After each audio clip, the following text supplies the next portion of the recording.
Mary Beth Lowe, and they represent our beginnings and our continuation in the present. Would you each just give us a little brief when you were associated with the society and what your role was?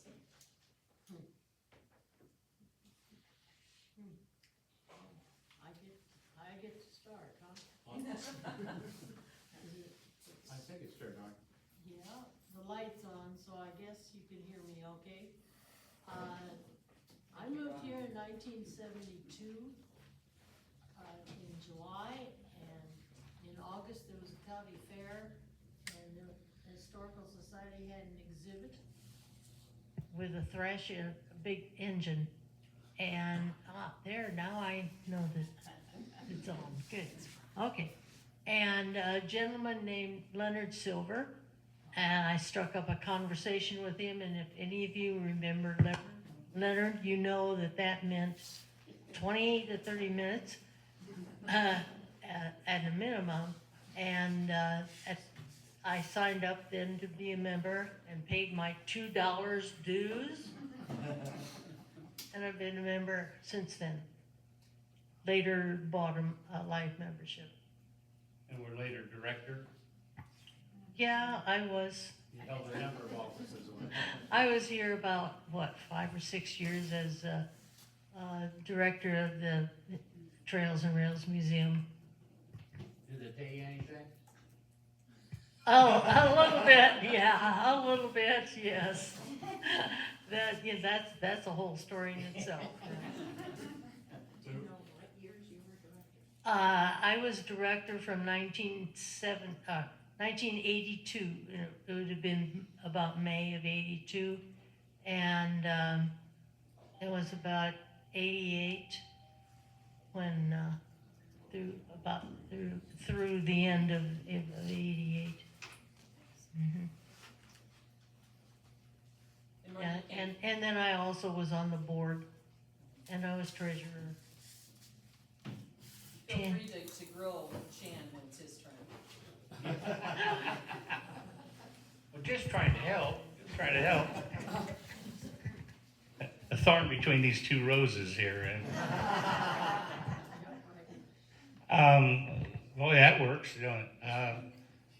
I got started in 1967 is my memory, and it was a meeting at the Otto Olson auditorium on the campus, and it was Dr. Holmgren doing a first meeting on reforming the Historical Society. And I was a senior in high school in '67. So that's my earliest memory, and it doesn't quite jive with some of the other numbers that Jennifer has, but we must have been doing something there for a while because that was my first meeting. And then early in the Historical Society, I was the token youth at that time, 18. We did tours of the county, and there were, once a month there'd be a meeting, and it'd be held in a different town, long before the museum grounds. And so we had programs, and we'd meet in Ravenna or Wood River or Elm Creek, and well, Wood River's not in the county. oh, well, I think we went that far. Maybe we were too far, right? Come back. Must have been Shelton, huh? Yeah. And so I was saying earlier, and she just corrected me, that if you're old enough to correct me, you got the same chance of being wrong as I do. So the founding fathers or families were Dr. Holmgren. Phil Holmgren was really the father of our organization. And he was a wonderful man, but he was the most consistent person I was ever around. He was always the same. And his number two was Mrs. Frank Howell. And Mrs. Howell was a legal secretary here in town, worked for Blackledge, the lawyer. And they've been doing some interviewing with me, and I found a bunch of typewritten communiques. It was the email of the day. And she would bang out these things on her typewriter and send it and back and forth. And And some of her letters were to the Honholtz, Mrs. Honholt. And she was our volunteer director for many years here. It was sweat equity. We didn't have any members with deep pockets. We just all had people who cared and had some time to give. And so the Honholtz, Margaret and her husband were involved. And also she mentioned Leonard Silver, and there's a host of hundreds of people that since that time that have given of their time. But there were programs before we had the museum grounds. And maybe we can talk more about that later. But let you go on. Okay, I don't have near as much history as these two. She's much younger. Well, not so much, but anyway, I started with Trails and Rails of the Buffalo County Historical Society back when John Carter from the State Historical Society came here to speak. And I came here for like a workshop. And it was shortly after that that Dan Spears asked me to be on the board. And then it just seemed like once you say yes, it's hard to not be on the board and not be our not that I don't want to. A lot of important things. I've been on of course, the Finance Committee, of course, the Eagle Scout Committee. There's so many committees, and it just goes on and on. There's always plenty to do around here. I help a lot with Pioneer Days with the fourth graders, and kind of a lot of the history too is with the Lowe family. They've been around forever and ever, so a lot of history there, and so that encouraged me to again get connected with the Buffalo County Historical Society. So, and I just went off the board. And thank you, Mary Beth.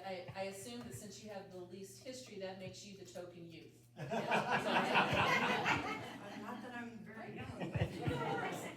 Well, I do have a few questions here just to spark a little bit of conversation. If anybody has questions as we go along, please raise your hand and we'll address those. Otherwise, we will have about 15 minutes in the end just for some general questions. Are you guys comfortable? Sure. All right.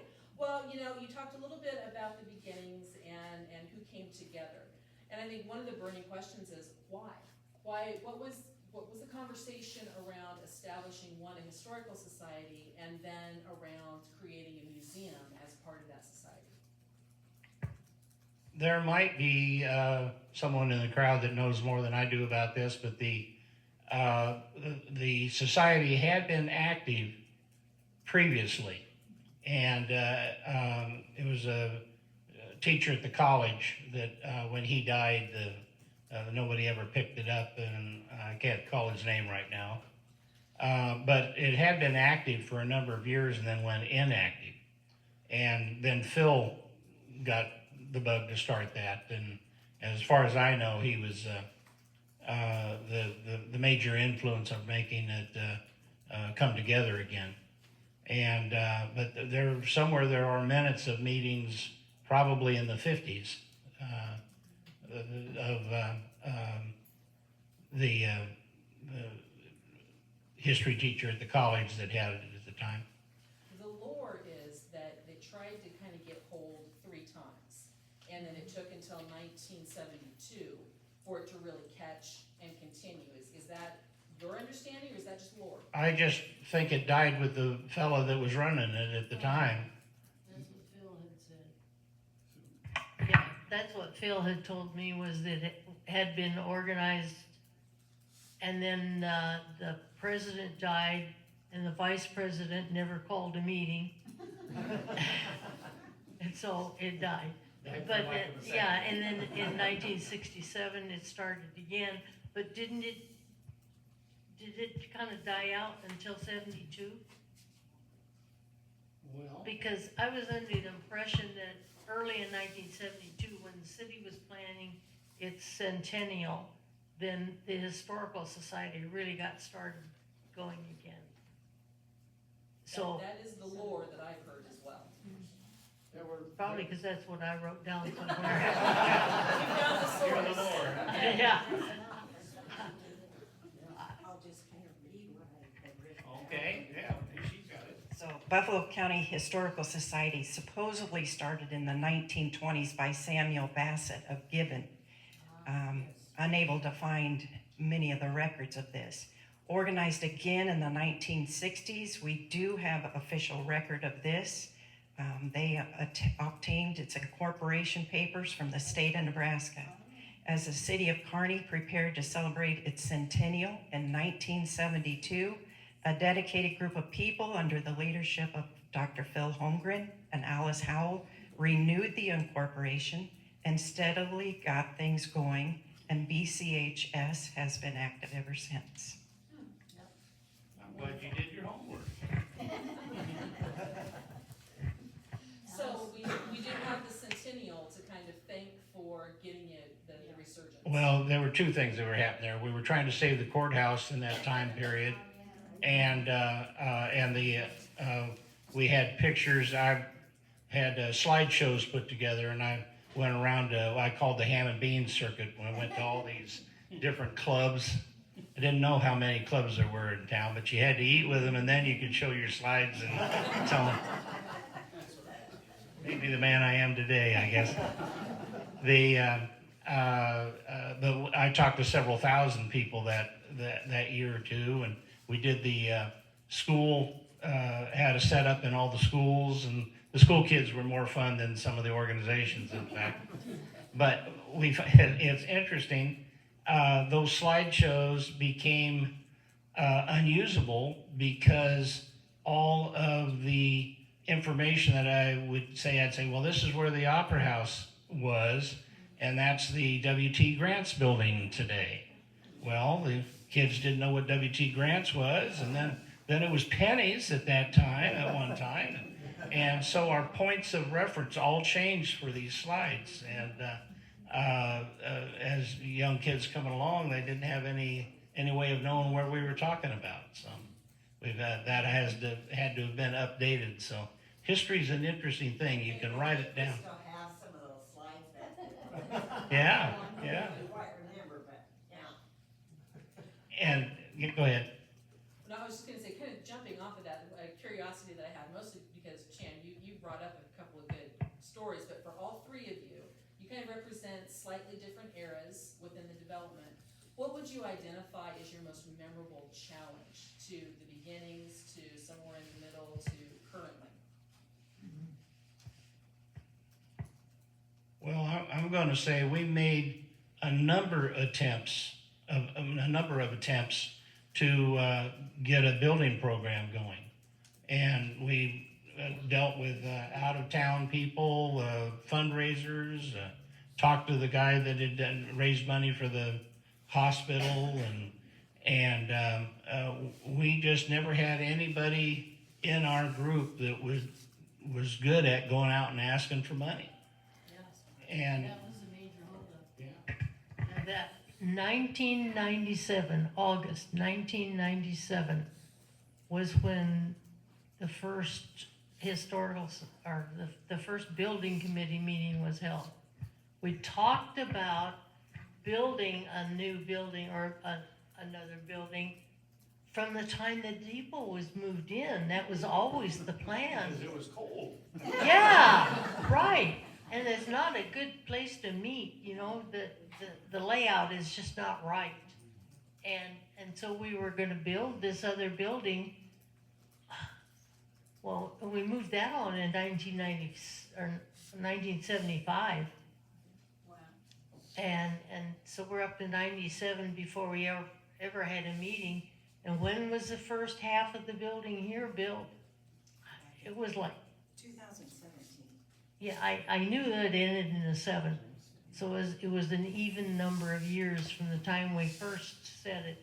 And during that time, besides the struggle to decide how to get the funding, was what kind of a building to build? What did we need to include in it? We went all the way from a one-story. We talked about having a big balcony above so that we could drape the school curtains down, which basically would be a 2-story high building with a balcony around, you know, and We had all kinds of plans. We were gonna put it over where the livery barn is now, because we didn't have this property yet then, so that, When did we get the property to start, land to start things? Or the. Well, she's got something. 1975. But it was in March of 2000, the society purchased 3.65 acres of land just to the west. This property was a farmstead with a house and several outbuildings. The address was 910 West 11th Street. Then the opportunity arose to trade this land containing the building for the land directly west, adjoining the Trails and Rails Museum ground. So that doubled the size of our museum. Then in 2017, finally, we had some money raised, and that was a huge challenge to raise the money. And we're talking 1.3 million. You talk in the community, there's so many buildings that are millions and millions more. We were struggling to raise even that 1.3 million. BD Construction did our building. We decided to do it in 2 phases.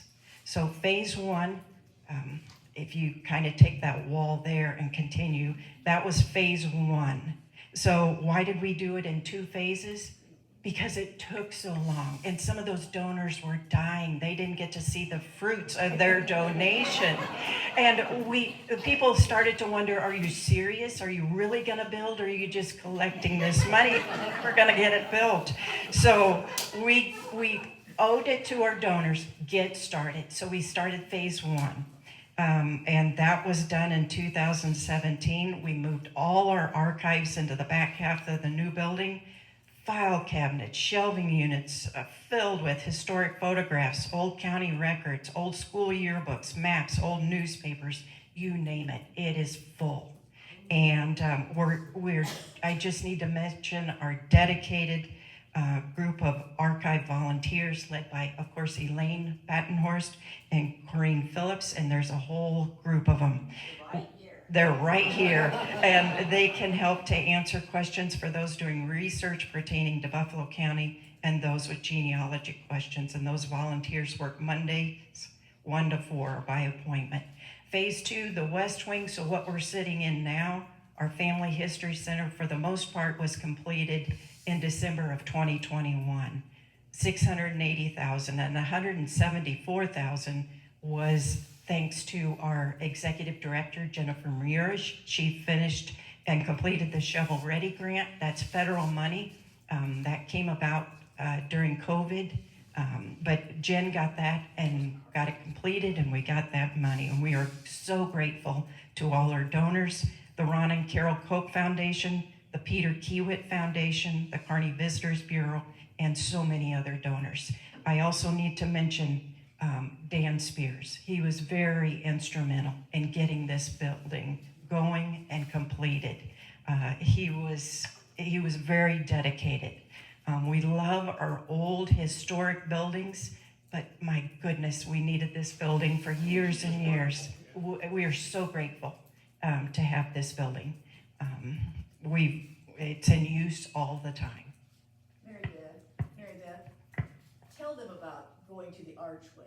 That was a big discussion for a period of time, when the archway was. When the archway was struggling, someone came up with, we should move to the archway, to oversee the archway. And, that's a great idea. I wish we could do that. We moved all these buildings. Someone told me, you moved all these buildings here, you can move them again. But that would be on leased ground by the archway. We own this ground right here. Over years and years of dedicated people and for donors. We own our land. We are not moving. I said, if you could move the archway over 11th Street, we'd be happy. We'd be happy to help you oversee the archway. But that was their idea. It never happened. Of course, the city stepped in and took over the archway. I'm glad they didn't have to demolish the archway. I saw the archway as kind of an opera house. It was built with grandiose ideas. They thought people from all over would come and make this a success, and it didn't pan out. The Opera House didn't pan out, nor did the Archway. But with city support, we can keep it going. And I'm grateful that they keep the Archway going. You brought up a memory. When the archway was first proposed, the Historical Society was horrified. And you know, as we looked at those plans and they talked about what they were going to do, we said, we know what's gonna happen. There is no way on earth that archway is going to succeed. They are going to go bankrupt for the amount of money they put into it to build it. And they'll never get the income to come back to it. It's going, and you know what they're going to do? They're going to come to the Historical Society and ask us to run it. And we're not doing it. Okay, years passed, and I ended up on the board of directors for the Archway. And do you know, my signature is on the papers where they declared bankruptcy?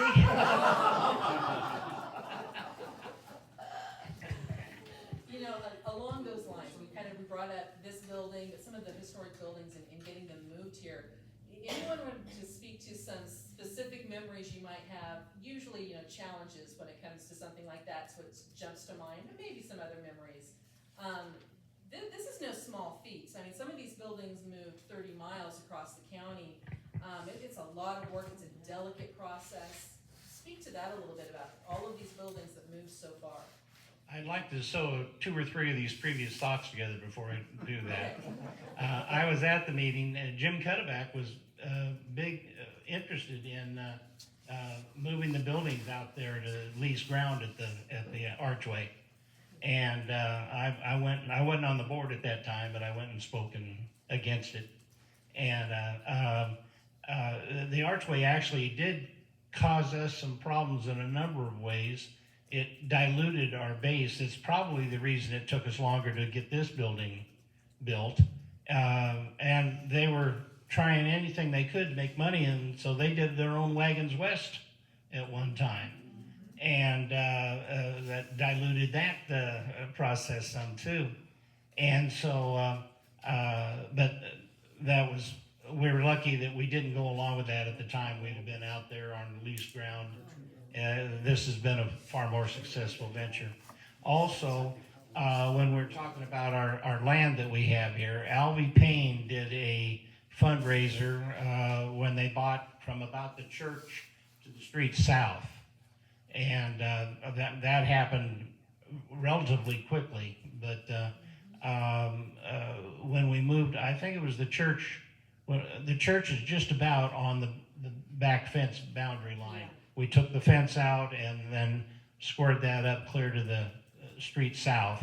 And then this land was being farmed, but it was owned by Dial Construction, or Ted Dial. And I tried some dialogue with him and didn't get any way. And then Fred Hammer was the one who did the swap with the. Yeah, he purchased that land when the farmstead was on. Yes. There was quite a maneuver there that I wasn't around for either. But this package of land that we have here, we could see that we were going to be landlocked if we didn't do something fairly quickly. And anyway, it really worked out wonderfully. The later folks have really put together a package here. I take no responsibility for anything that's in this building. That's a tremendous accomplishment for the later folks. Let's see, I had something else. I was going to go somewhere else. What was your question? Well, I was asking about getting all of the historic buildings moved here. Just share a few key memories of that. Well, the church building is one that stood out. That was right next to the Salvation Army and was derelict for many years. And my Lynch family had a church south of town by Fort Kearney that was hit by lightning and burned down. And so Harvey Henning was on the board at the Salvation Army, and wanted to know if my mom wanted that, and I said, Mom says it doesn't have a steeple, we're not going to take it. So, so then we offered it to the Historical Society, and we brought it over, and there were meeting after meeting after meeting. We'd decide something, and then it would change, but we didn't want a religious situation there. But see, all we had was the depot, so it was a fair-sized meeting room for us. It was a real good interim approach for us, and then somebody gave us a bunch of pews out north of town. I brought those in, and then they got rid of those at some point in time. Ongoing with the Historical Society is deaccessioning. And my word is, how many times do I have to say this stuff? But if we've got 10 typewriters, you don't need 10 typewriters. And that's a hard concept for me. I keep everything. And so some of the stuff from the courthouse, I maybe have moved 3 or 4 times, because we even rented storage at one time for that stuff. So anyway, the church was, we had a hard time deciding how to utilize that structure. There were many thoughts on it. And our organization's never been homogeneous. I was just gonna say that, we have, It has not been a smooth road. Because you put this many people together, you have this many ideas, and we're all right. Passionate. Yeah. Yeah. One of the things that when I was a director, was when we started the Wagons West celebrations. And that first celebration, it was a whole weekend. We did Saturday and Sunday to start with for those celebrations.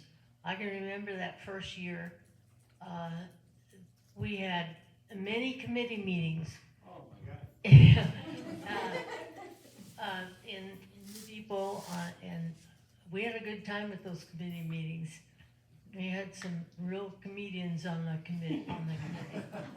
Wow, and I can remember that first time sitting on the back end of the depot, there on the loading dock, over the sharp edge, with the young lady, the daughter of one of our members, our committee members, who had come and was playing her guitar. And this gentleman came walking by, and I tell you what, Chan, that was love at first sight, and I saw it happen. I'm the only guy that never got a wife out of the historic. Somebody says that is where they keep the old things. When I was asked to come here today, that was one of the first thoughts that went through my mind, and thinking back was, yes, that was the day I saw Chan fall in love.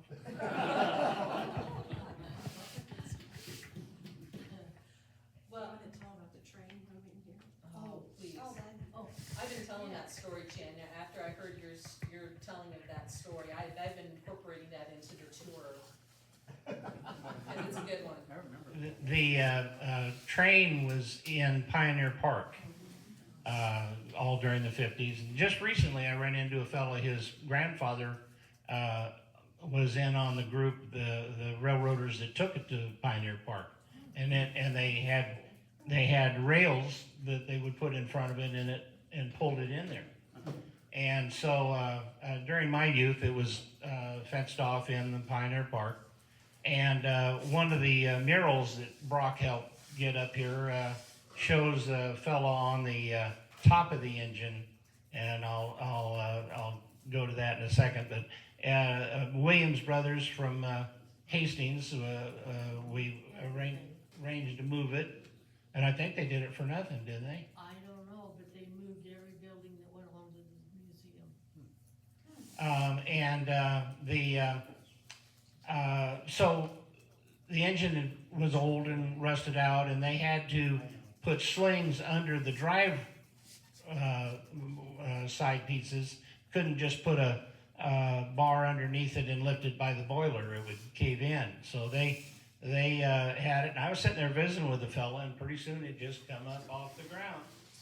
And so that was that night, and the next day, Union Pacific sent somebody out from Omaha because if this thing, we had to cross the tracks.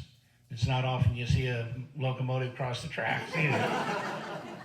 And so, but he was there that if we dropped that thing on the tracks, they had to stop the trains from all directions. So we got across it in a matter of seconds or minutes, but it was a big deal. There was a suit there with a radio. And so then we come on down to this street right where the parking lot is now for the swimming pool.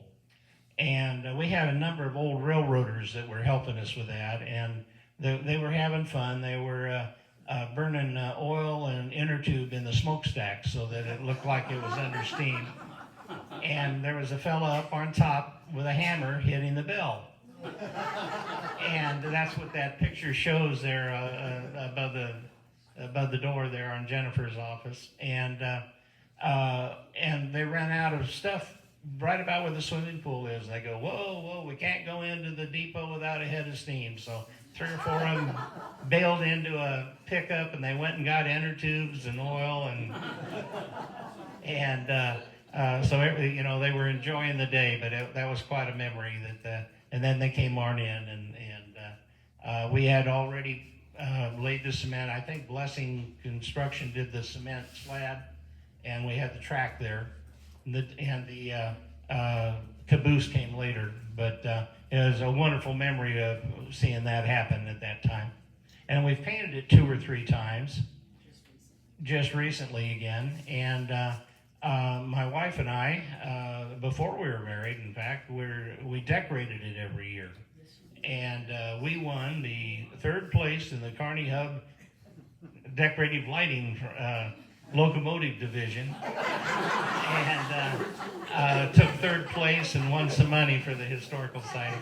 But they didn't know what to do with us because it was, I think they had us in the commercial deal. But we did that for years and years. We had chaser lights on the rails and on the wheels, and had a lot of fun doing that over the years. And the rest of the story. While I was here during the summer, kids are out of school, and it was not unusual to have some boys come wandering in here, looking around at the buildings, a couple of 10, 12-year-old boys, and they were looking at the engine. They were climbing up and all that, and they said, yeah, we saw him drive this engine over here. And I said, I don't think it was driven. I think, oh yes it was. We saw the smoke.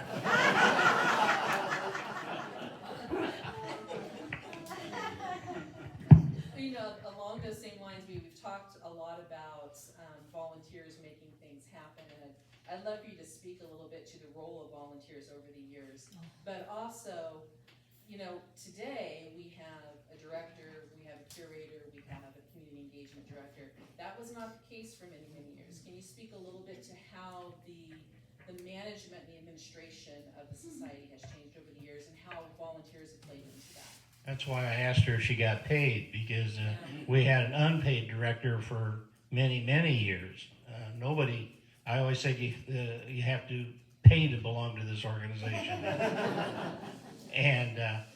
But it was talented people that were of purpose, and they got things done as we could. We felt our way. We'd start one direction, and if that didn't work, we went back to the other. But it was all volunteers.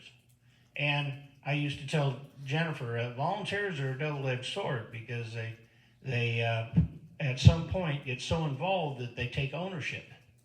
And then they get upset that not everyone else cares as much as they do. And I could give some specific but I don't think I better. But people who care, they get involved. We had one lady who spent her own money and did a redecorating in one of the buildings without anybody knowing about it.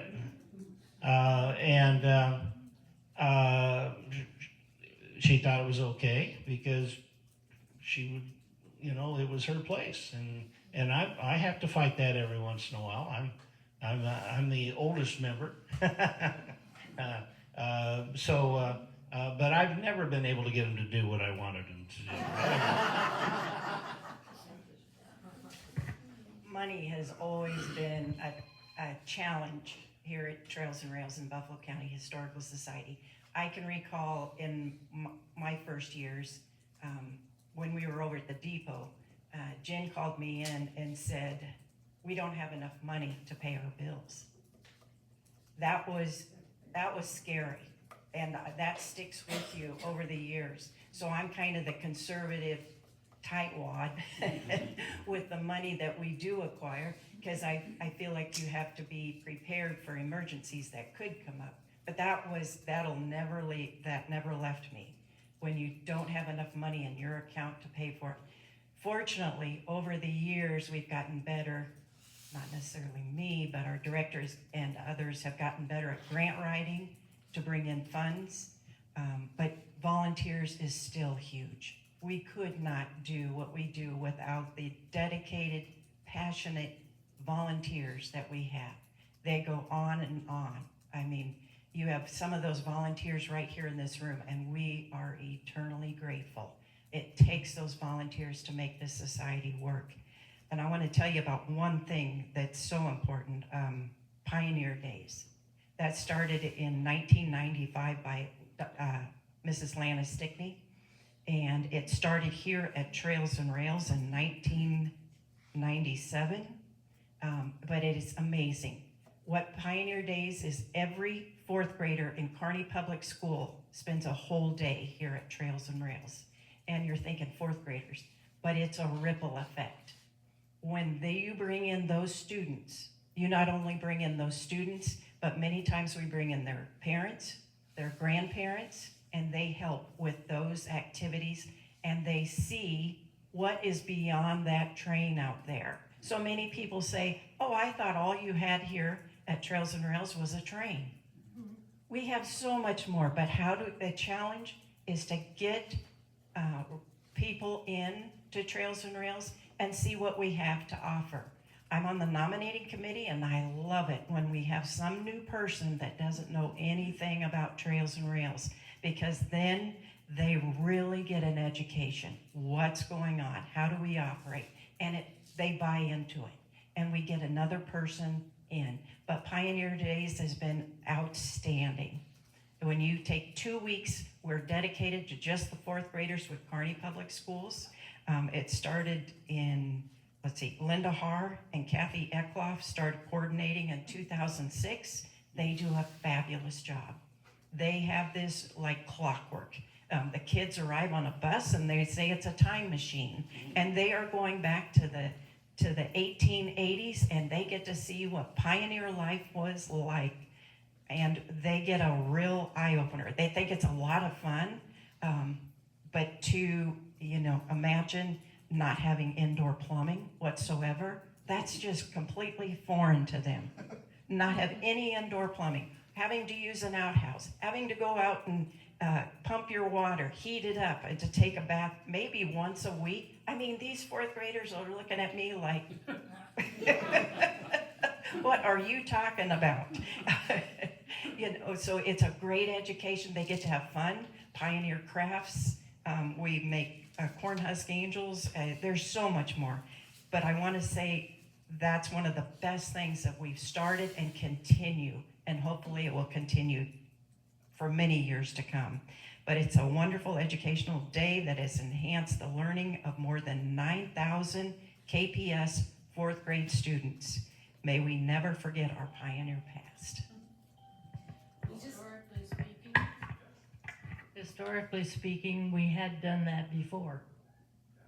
Back in 1980s, mid-1980s, we had the fourth graders come here and spend time at the schoolhouse and write on their slates. And we tried, but this is so much better a program that you've described than what we were able to put together. Just, We got funding through the Aram Foundation, so with that funding, it helps it to keep going. There were times when they wanted to discontinue Pioneer Days, but thanks to the Aram Foundation, we are so grateful. And that you we- feed them all too, don't you? We feed them, but it comes from the Bearcat Diner. Okay. Okay, so the Bearcat Diner brings that hot meal, and then we serve the But students. they didn't always, because you guys used to cook Yeah, that. and things have changed over the years, yes. They get better. the more this society does, the more they do. You know, as I think of the little beginnings back there, and when I was here in the 1980s, it just was such a small amount compared to the programs now. It just snowballs, and I think, Chan, you touched on something important too.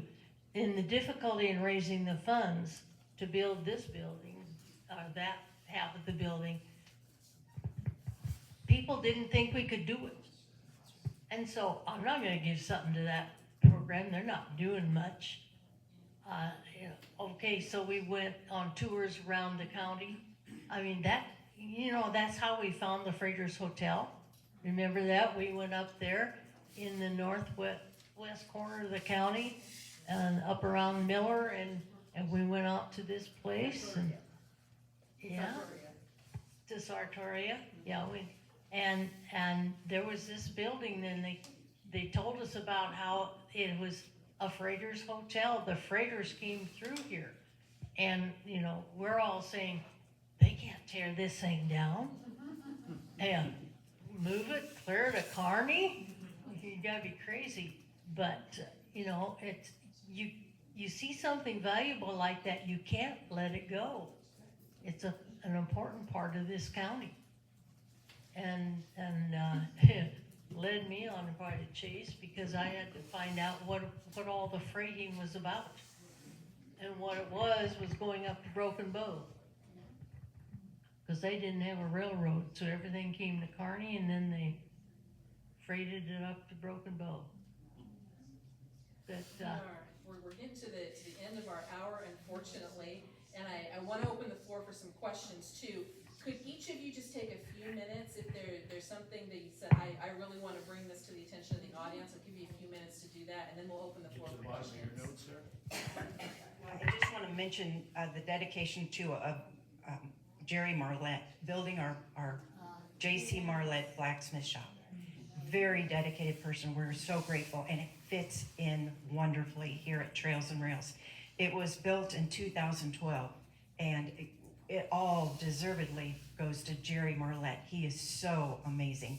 And it is a working blacksmith shop. It looks historic. The reason being, there's a barn being torn down, and Jerry saved the wood, and he built that blacksmith shop. It looks historic. It fits right in with the Browns. You know, if you were to build it brand new, it stood out, but it fits perfectly, and it tells the story of the Pioneer Days beautifully, because blacksmith shops were essential before the automobile. For the horseshoes, repairs of the wagon wheels, the metal parts, the door hinges, the plowshares. But then after you have the automobile, of course, you pretty much didn't need those blacksmith shops. So now it's more of a hobby. But we have a dedicated group of blacksmiths that still meet at the blacksmith shop, still works. Jerry Marlette is there, along with some other blacksmiths that talk to the fourth graders during Pioneer Days and give demonstrations. Wow, you heat up that metal red hot and bend it, you have got their attention. So great history, and we're grateful. Some of the items that they do in the gift shop. Yes, and some of the items that the blacksmiths do are in the gift shops. This is amazing. This was done by Matt O'Callahan. That's one of the blacksmiths, but that is artwork. Wow. I mean, that's all made out of metal, and you know, I think that's pretty amazing, the talents they have at the blacksmiths. There's some other items they make that are just a piece of artwork. So,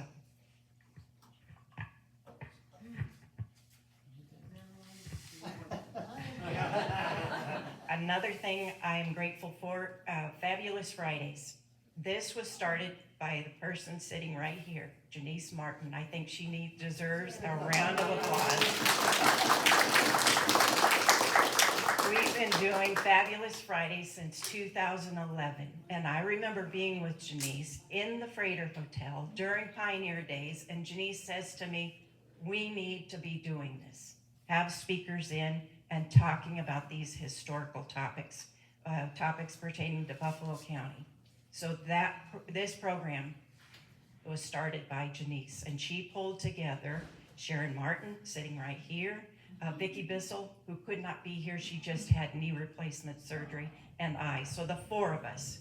But that group then grew, thank goodness, and we included people like Nathan Ty and Maxine Erpelding and different people so that we could have more ideas, and it's become bigger and better. We started out Fabulous Fridays at Northridge, Brookdale, Northridge, okay? Yeah, that's a mouthful. We went there because we didn't have to shovel the walks. You know, we didn't have this building when we first started Fabulous Fridays. And so we started meeting up at Northridge, and which is awesome. They loved us. They didn't want us to stop.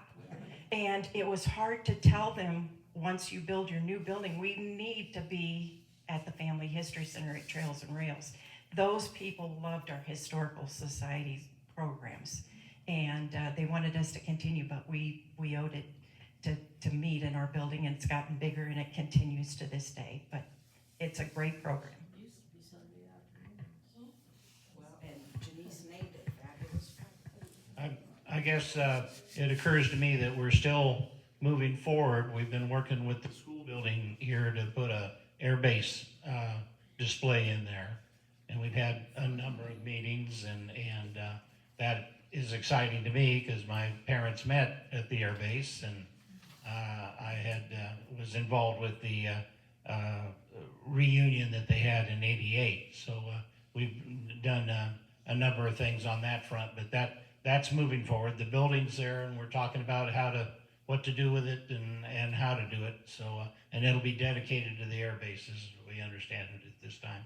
I'll just mention one thing about that. The Sunflower School, which is this building right behind us here, it was moved here March 1st, 2024, on Nebraska's birthday. So, and Brock was with her when they moved the building here with his son Carter, and it came from Havens Chapel near Pleasanton. It's been moved that was the third time it was moved, and it was moved here. And with the intention that it will be featured, what will be featured in this building will be the Kearney Air Base materials. And then, of course, Textile Tales building, which is the former archive building. So once you move all the archives into the back of this building, what are you gonna do with that building? Well, it was turned into Textile Tales, and it's had a lot of remodeling done. You would be amazed when you walk in there and see what's in Textile Tales. We now store in there quilts, old military uniforms, things. It's amazing what's in there. So things get repurposed, reused, and bigger and better. So. Mary Beth, I think in all fairness, we need to say one other thing. The Historical Society here for Buffalo County is a line item on our Buffalo County board. I think we need to be fair about that and say Yes. that also. Yes, we do receive, gratefully, we receive funding from the county. If we didn't do it, the county would be responsible for storing and managing their own records. We do that for the county, and that's why they're more likely, and they do support us. Also, another reason we get that funding is we open our buildings to the fourth graders for Pioneer Days. That's a big plus when the county board meets. They want to hear that we're educating and opening it to the public. But we are grateful for the money we receive from the county. It can't cover all our bills, but it sure helps to pay salaries. And it's a tough call for the board when we have to to make a move. For the longest time, it was just Jennifer, our executive director, that we paid position year-round, but not all full-time. I remember Dan Spears saying, you just go and you work that number of hours, and when it's time, you go home. You know, basically, you get what you get done, and the next day you start again. But then we've added 2 more positions. And that's a tough one for the board. Hopefully we can sustain that. We are grateful to the Lynn Anderson estate who donated. Lynn felt very passionately about Buffalo County Historical Society. He has passed away, and in his will, he left his house, his belongings, and his car to us. That was sold and the money was deposited. So now we have some funds to fall back on.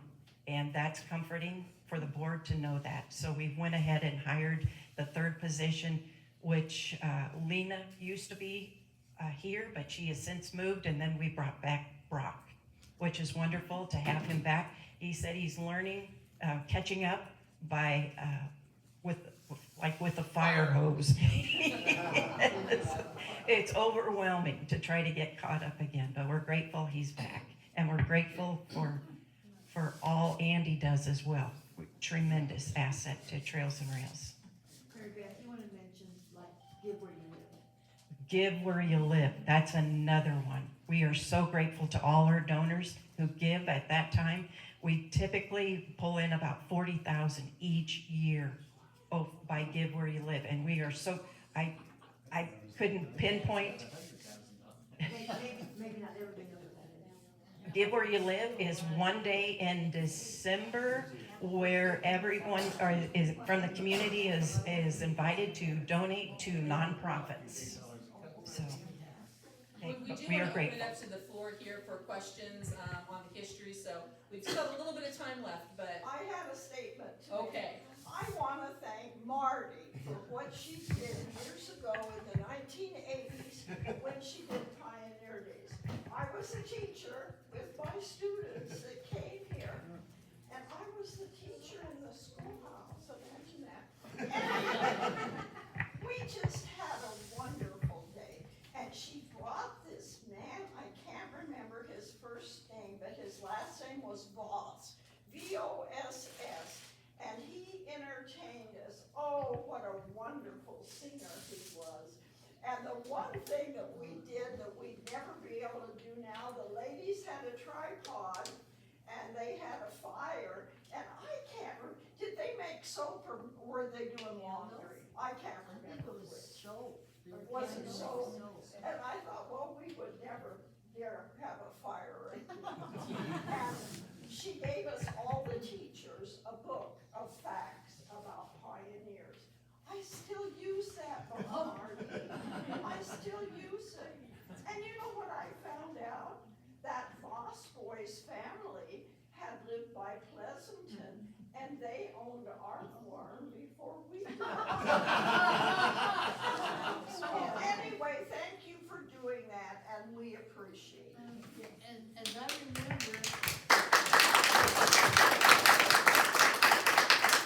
as I remember, I think he was through the humanities. I can't remember either. It was a special program, a grant type program that we got But him he to was come. really good, He and was- I think he he was taught school really up good. west somewhere. That's very possible. Yeah, he was Yeah. very good. I was right in the middle of this whole financial, do we pay a director, do we go all volunteer, what should we do? During the summers, in the when the museum was first open to the public, there would be one person hired part-time during the summer as a director to kind of organize the volunteers who would come in to help out. And so that's what I started out. And then when the summer season was over and I was still working, because Alice Howell was the one who got me into the job. And she had ideas about this. We needed to have a director. And so I kept working, and there were some board members who said, "What are you still doing here? Summer's over." And they hadn't realized that Alice was intending this to be a year-round job. One of the things, and this is a job that I had no experience in at all. The organization was very wise in getting a membership in the what is it? Now I lose the name of it, AACH. American Association of History Museums. And I don't know if we're still a member or not. They had a wonderful magazine, came out monthly. And of course they got it started in 1975 when they organized here. And now I'm up in 1982 and I'm looking at these old magazines and I started reading. I read every magazine. That was my education on how to become a director. I found an article in there that said that historical societies organized with a group of very dedicated people who see a need. They need to preserve the history of their area. They just have to do this. And then it grows and it grows and there's a need for more assistance and they need to hire someone. Maybe it's one member of the board who will go on as a paid director. But the board cannot really let go. And that director just is not going to succeed because the board can't let go and they won't do the things that the director sees need to be done. And I read that article and I thought, well, that's the way it is. That's what's going to happen to me. And it did. Any other questions? Not a question, Andy, but a comment. I remember when it first started, I remember reading Buffalo Tales, and it was Dr. Holmgren and Alice Howell and Mardi Anderson that did almost all the articles all the time. You are correct. We have quite the archive Yeah. of those Buffalo Yeah. Tales, and they're in demand. Yeah. She also did radio. I remember that very well. On radio. Yeah, She was the voice of the society yeah, for many years. the Buffalo Tales. I just always look forward to that. Kevin, you had a question? It's my recollection that, so the depot is from Shelton, and it's my recollection that John Lacey from Shelton had something to do with getting that down here. The Great Depot Shuffle. What'd you say? The Great Depot Shuffle. I called that the Great Depot Shuffle. Yeah, it still gives us heartburn given that it's. Yeah, the Gibbon Depot was moved to Shelton. The Shelton Depot was moved to Kearney. And the Kearney Depot was torn down. Well, the Gibbon Depot's in St. Paul now. St. Paul, It's in St. Paul. okay. Well, at least it's still in existence. Yeah. Anyway, John's business was, he was a contractor with the railroad that would clean up railroad wrecks. So he had the equipment that he was able to move some pretty good sized stuff. And he and my dad knew each other.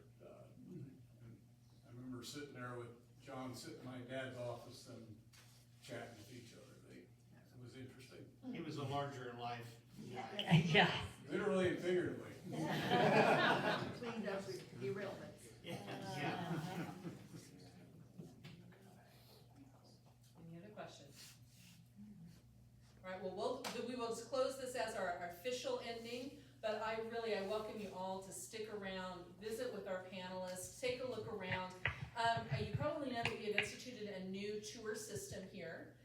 So we have the Roam Pass where you can roam about the property and also look at our interior here. On Fabulous Fridays, that pass is free. So you are all welcome if you'd like to go out on the property and just roam around and take a look at those buildings, see what has changed. You can't go in the buildings, but you can go walk the property and look and walk through our exhibits here. So please spend as much time as you would like to. Thank you for supporting, and thank you